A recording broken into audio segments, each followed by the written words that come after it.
And I'm curious because you're a bit older. So what? I'm just curious. What are you're familiar with red pill? It seems like.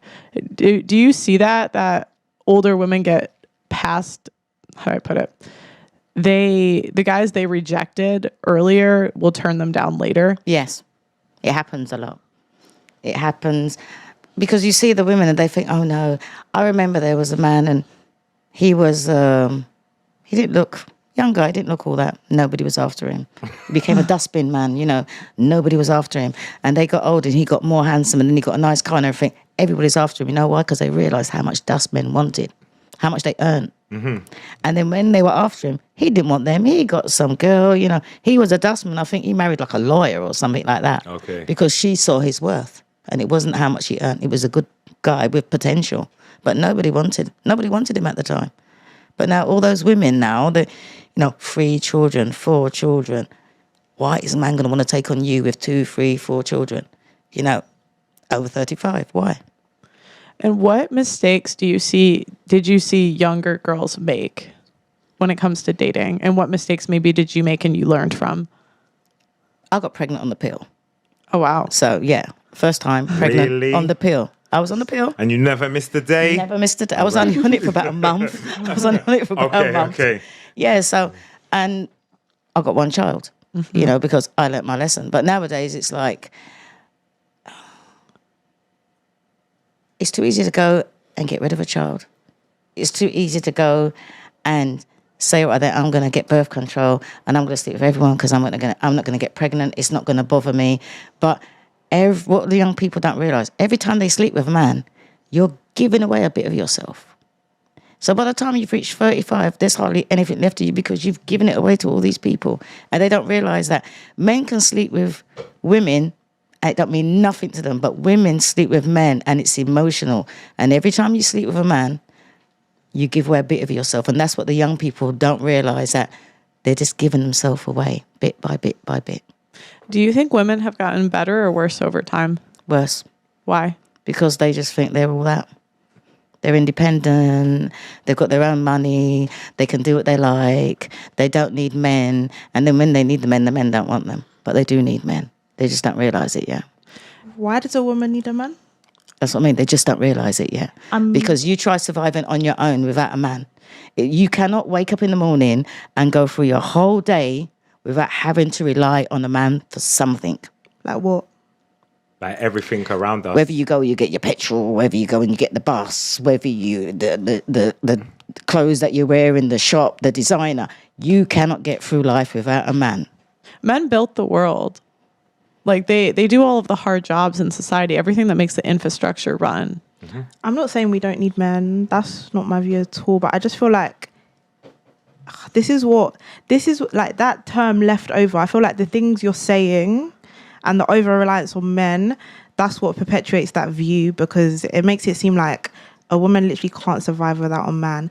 And I feel like you're linking that, like one thing you mentioned earlier, you said that there's a link between divorce rates and when women were able to get access to birth control.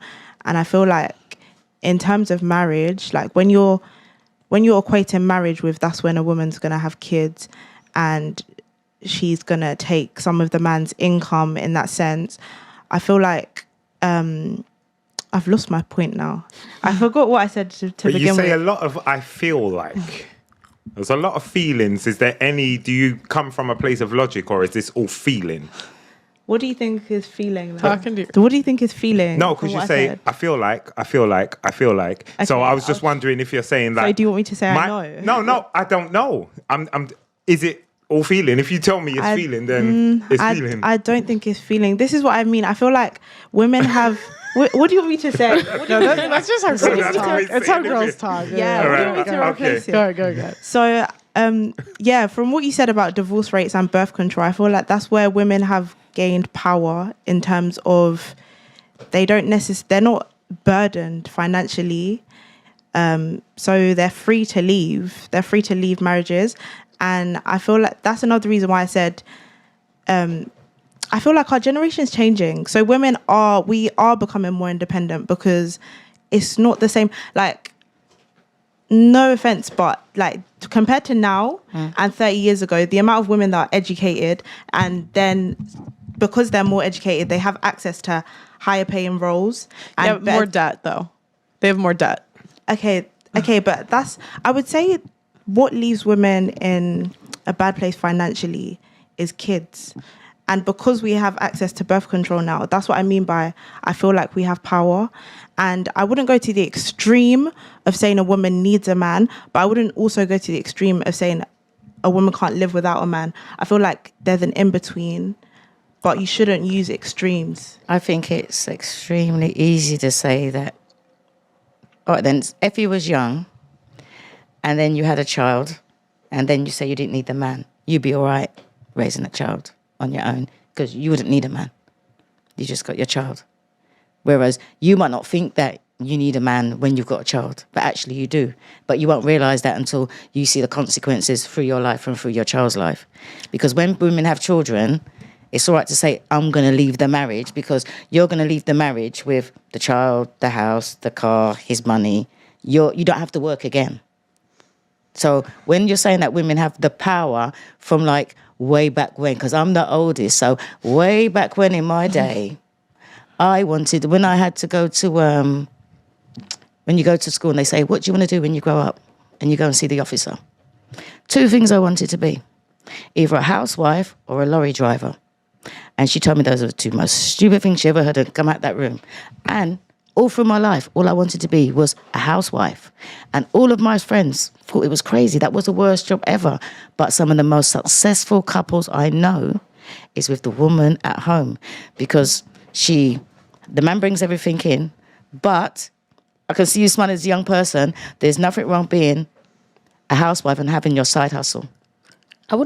You can have your side hustle, you can have your own business, you can have your own law firm, you can have everything like that and still be a housewife. And when young people look at it like, oh, there's something wrong being a housewife, wait till you're 35 and you're on your own and there's no man and it's just you and your pets.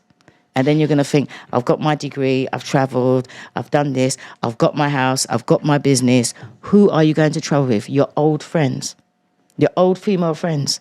Because nobody of any status is going to want to travel with you, especially if you've got children. So you might think that things were different back in the day, but things were actually better back in the day because people got married. I am one person, I believe in till death do you part. You shouldn't be allowed to get divorced. Somebody should have to die before you get divorced, because that's what it says, till death do you part. And if more people went into marriage thinking, do you know what, get counselling, let me go and do this, talk to my elders, talk to my parents, then you'd have more successful marriages and it wouldn't seem so bad as a young person.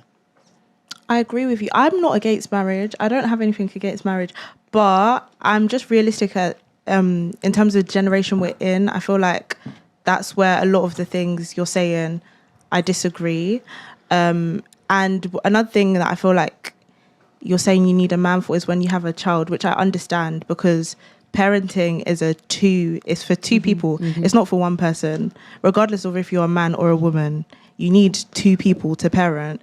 However, I wouldn't say that a woman needs, like what you're saying about, so you're saying a woman that's 35, she's done a lot, like in terms of financially, she's had a lot of life experiences, but she's not with a man. You're saying her life is unsuccessful just because she's not got a man. I'm not saying that. I'm saying she'll be successful, but will she be satisfied and won't she be lonely, or she won't be lonely? What are you going to do when it comes to 50 and you're on your own, 60 when you're on, 70 when you're on your own?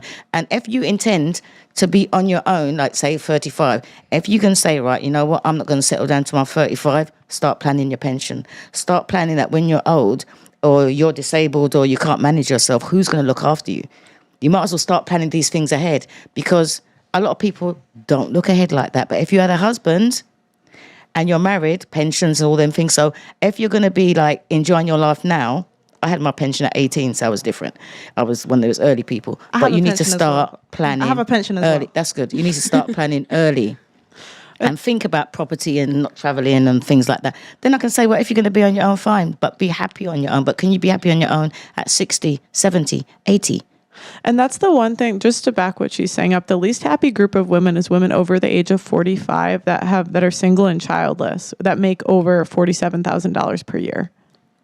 But that's not what I'm saying. I'm not advocating for a woman that's childless and she doesn't have a partner at 40. I'm just saying, just because you don't have someone at 35 doesn't mean you keep going to 60 and 70. Again, going to extremes. I'm 53. That's not extreme. No, but you keep mentioning 60. Talking to your 70. mic, talking to your mic. You keep mentioning 60, 70. That's extreme from 35. But that's I'm 53. Because you don't go from, you haven't mentioned, okay, a woman at 40. But You're jumping years. That's what I'm saying. I'm saying just because, my point is, to begin with, just because you're 35 and you're single doesn't mean you'll be single at 40, at 60, at 70. Well, but the problem is at 35, you've lost all the things that men value. That's the problem, because men value femininity, they value fertility, and they value youth. So you can't say you're youthful when you're almost halfway through your life. Like, you can't say you're fertile when you're about to have geriatric pregnancy. So it's like, and you look worse than you did at 25, right? So you're the way you're thinking is like a woman, and that's how a girl thinks. Like, as a guy that has more experience, that's attractive to us, and that's been through a lot. Like, that's attractive because it's someone that can lead us. But like men, that's just not what they value. Okay, I agree with what you're saying again, but you have to consider that I think the generation we're in now is so novel. Like, even us being in this room, sitting together, like, we're in London and a lot of us come from different backgrounds. Like, globalization means we're all so interlinked. Like, there are different options. We're not just looking at primarily looks anymore, because again, even looks nowadays is completely different. But men are. It starts with looks for men. Men are all visual. We are visual. Okay, are you? It's true. I'm not saying it's not, but again, we're in a different generation. Like, the amount of people that would have surgery to alter their looks would be completely different to people all those years ago using the data that you're using. So it's like those looks that you think men are placing such a high value on, it's not even real. Well, men can see it. So a lot of times, like, guys will give sexual attention to girls that get like BBLs and have all the surgeries and stuff, but that's not who they wife. You don't want them. Yeah, that's like the one. Like, you think Pete Davidson's trying to wife Kim Kardashian? Come on. Exactly. Come So on.